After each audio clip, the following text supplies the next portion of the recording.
the subject of the rivers, we took the boat on the first shakedown cruise in Bolivia.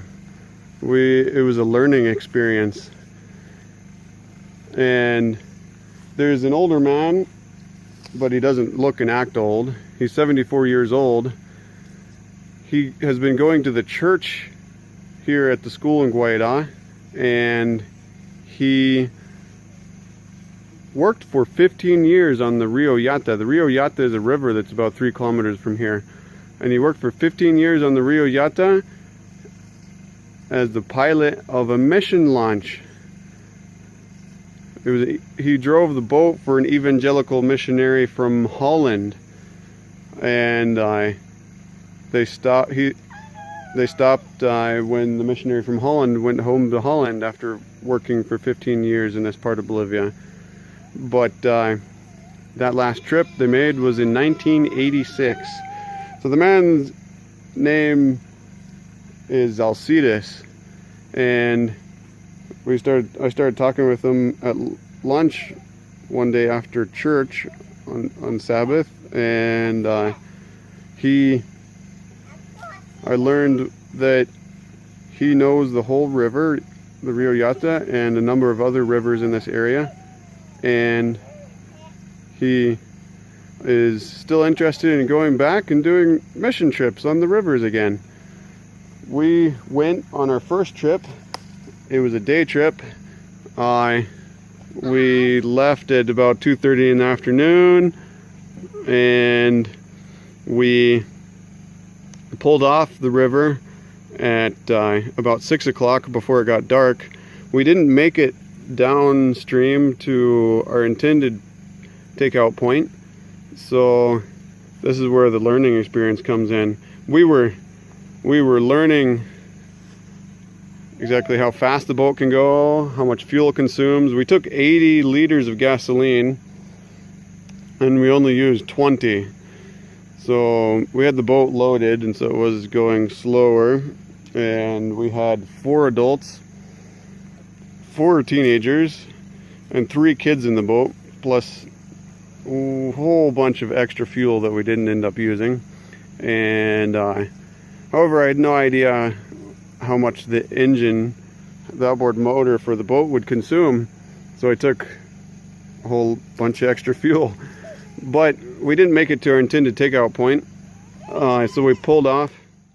We didn't make it to our intended pull-out point, and Brother Arnan, who had gone to our intended takeout point, had gone there early, and I told him I'd send him a message, but when we got there, but he'd gone early and was waiting there, and there was no cell phone signal there. So when we pulled out at a different location, and I sent him messages with the inReach satellite communicator, he didn't have cell phone signal to receive my messages.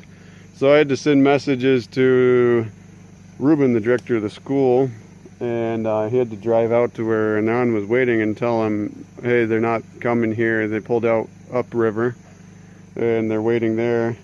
And fortunately, it was not raining. There were no clouds. We could see all the stars. And we built a fire and camped out by the fire. Unfortunately, there weren't many mosquitoes. And we waited there till 2:30 in the morning. And Hernan came and picked us up. And it wasn't until we pulled off at 6 o'clock. We pulled off the river at 6, and then at 8, I thought, what if he's already there waiting for us? And what if there's no cell phone signal there? Then we're both waiting for each other, and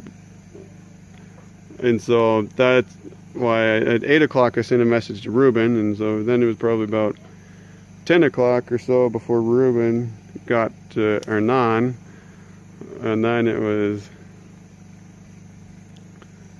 before we knew it, it was 3:30 in the morning before we got home. So we learned the person picking up people should always wait within cell coverage. And we learned we should always go prepared to spend the night wherever we are.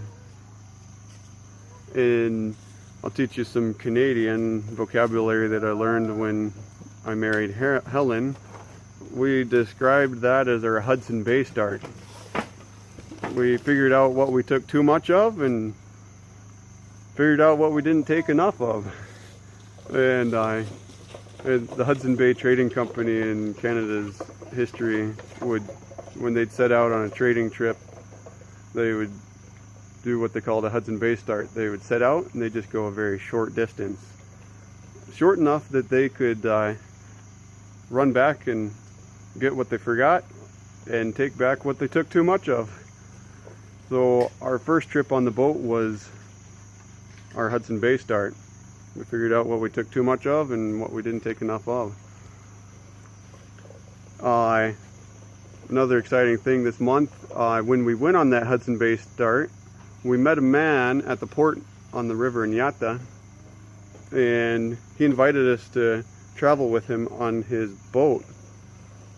He's a rancher, and his ranch is 4 days journey upriver.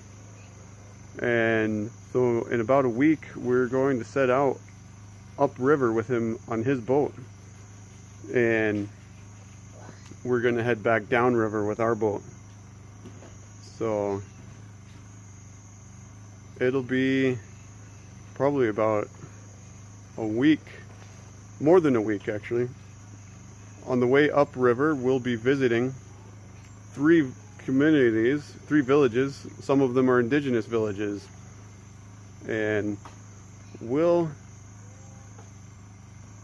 keep you posted. We'll keep you updated about how that trip goes and what we see and what we learn out there.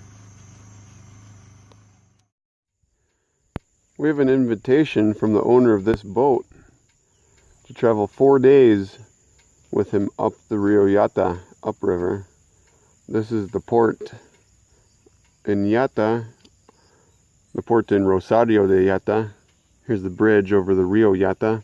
Rosario de Yata is the name of the community that's just up on the hill up there. And the people who live along the river come here to go to town. The owner of this boat is a rancher. His ranch is 4 days upriver. He said on the trip we'll be visiting 3 communities, and some of them are indigenous communities. It'll be a very interesting trip.